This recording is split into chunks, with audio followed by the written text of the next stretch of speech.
ও বান্দারা, যারা মা হারাইছে এরা বুঝে মায়ের কি পরিমাণ দাম। ময়দান থেকে বাড়ি যাওয়ার পরে যখন মা দুনিয়ায় নাই, বাড়ি যাওয়ার পরে মাকে যখন পায় না, তখন স্ত্রীরে বার ডাক দেয়। এরপরেও দেখবেন দরওয়াজা খুলতে কি পরিমাণ দেরি হয়। অথচ ছোটবেলায় যখন মা দুনিয়াতে বেঁচে ছিল, একটু ওয়াজ মাহফিল শুনে শুনে যখন বাড়ি যাইতো, ওই মায়ের কাছে যাইয়া ওই দরওয়াজায় করা নাড়তো। একবার যদি ডাকতো, মা তোমার ছেলে বয়ান শুনে তোমার মানিক তোমার দরওয়াজায় হাজির হয়েছে, ও মা তুমি দরওয়াজাটা খুলে দাও। একটা বার বলতে দেরি, মা সাথে সাথে ঘুম থেকে জেগে যায়, দরওয়াজাটা খুলে খুলে এরপরে মা তারে বুকে নিয়ে নিয়ে ঘুমাইতে যায়। ওদিনও এক বক্তার সাথে আমার মোলাকাত হয়ে গেল, কথাবার্তা বলে। উনি বলতে লাগলো, জুনায়েদ ভাই, মা আমারে এত পরিমাণ মোহাব্বত করে, এত পরিমাণ ভালোবাসে, মায়ের দোয়া নিয়ে এত পরিমাণ বক্তা আমি হয়েছি। আজকে আমার বউ আছে, আমার সন্তানেরা আছে, আমার বাসায় আমার একটা বৃদ্ধা মা দুনিয়াতে বেঁচে আছে। আমি মায়ের কাছ থেকে দোয়া নিয়ে নিয়ে বের হয়ে যাই। আবার আমি মার কাছে যাই, প্রথমে মোলাকাত করি। আমার বউ ঘুমায়, আমার সন্তানেরা পর্যন্ত ঘুমায়, কিন্তু আমার জনম দুঃখিনী মা, ওই মাটা ঘুমায় না। আমি বাড়ি যাওয়ার পরে প্রথমে যখন মারে ডাক দেই, আমার বউ উঠে না, আমার সন্তানেরা উঠে না। আমার মা সঙ্গে সঙ্গে আমায় ডেকে বলে, ও সন্তান আয়, তুই যতই বাইরে থাকো, আমি মা যতই চেষ্টা করি, একটা সেকেন্ড আমার চোখে ঘুম আসে না। মায়েরা কি পরিমাণ দামি জানো ভুলার মুসলমানেরা? ওই মায়েরা এত পরিমাণ দামি, তোমার জন্য কষ্ট করেছে, দুনিয়ার কেউ করে নাই। সন্তান হইয়া যখন মা হারাইবা, তখন বুঝবা মায়ের কি পরিমাণ দাম। ছোট্ট বাচ্চাটা মায়ের কথা চিন্তা করে করে চোখের পানি ধরে রাখতে পারে না। পাগড়ি মাথায় দেওয়ার পরেও এরপরেও চোখে মুখের মধ্যে কোনো হাসিও নাই। ওই ছোট ছেলেটা আমায় আবদার করে, হুজুর বয়ান যখন আপনি শেষ করবেন, বয়ান শেষ করার পরে হুজুর আপনি যাবেন আমার মায়ের মাকবারার সামনে দাঁড়াবেন, ওই মায়ের জন্য একটু দোয়া দিবেন, আমিও আপনার সাথে আমিন আমিন বলবো।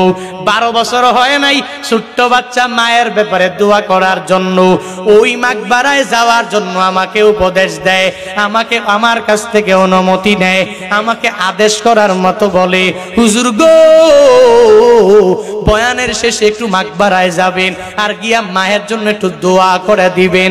বয়ান শেষ হয়ে গেল, ওরে নিয়ে নিয়ে আমি মাকবারায় রওনা হয়ে গেলাম। ওই কবরের পাশে দাঁড়াইয়া সূরা ফাতিহা ইখলাস তিলাওয়াত করলাম। আমি বললাম, দুনিয়াতে কত মাকবারার সামনে দাঁড়াইয়া আমি মুনাজাত দিয়েছি, আজকে মুনাজাত আমি দিব না, এখানে মুনাজাত দিবে এই যে মা দুনিয়া থেকে বিদায় নিয়ে চলে গেল। ওই মায়ের ছেলেটা সদ্য হাফেজে কোরআন হইয়া এখনো মাথা থেকে পাগড়িটা পর্যন্ত খুলে নাই। ওই ছেলেটা তার মায়ের জন্য মাকবারার পাশে দাঁড়াইয়া মায়ের জন্য দোয়া করবে। সঙ্গে সঙ্গে দুইটা হাত বাড়াইয়া ডাক দে, হে মালিক, আমি হাফেজে কোরআন হয়েছি, আমি আমার মায়ের আদরটা দুনিয়াতে পাই নাই গো আল্লাহ। এতগুলা মানুষ নিয়া নিয়া নিয়া মাকবারার সামনে দাঁড়াইয়া আমার মায়ের জন্য আমি দোয়া করি, আল্লাহ রব্বির হামহুমা কামা রব্বায়ানি সগীরা। ওই মায়ের জন্য ওই মাকবারার সামনে গিয়া দাঁড়াইয়া যখন বারবার বারবার রব্বির হামহুমা কামা রব্বায়ানি সগীরা, যার ভিতরে বিন্দু মাত্র পরিমাণ লাহানে জ্বলি নাই, যার ভেতরে বিন্দু মাত্র পরিমাণ লাহানে খফি নাই, ওই মায়ের মাকবারার সামনে ছোট্ট বাচ্চাটা সন্তান হইয়া মায়ের জন্য দোয়া করে, ও আল্লাহ, আমার মায়ের যত গুনাহ সব গুনাহগুলোকে তুমি ক্ষমা করে দাও। এই মুহূর্তে আমার মায়ের মাকবারাটা তুমি জান্নাতের বাগান বানাইয়া দাও। ও বুলার মুসলমানেরা, ওই সময় আমার মনে হয়েছে কি জানোনি, ওই মা যদিও অপরাধী হয়ে থাকে, যদিও গুনাহগার হয়ে থাকে, আমার মাওলার কাছে যদিও অনেক পরিমাণ গুনাহ করনে বলি বান্দি হয়ে থাকে, ওই সন্তানের দোয়া আমার মাওলা ফেরত দিতে পারে না।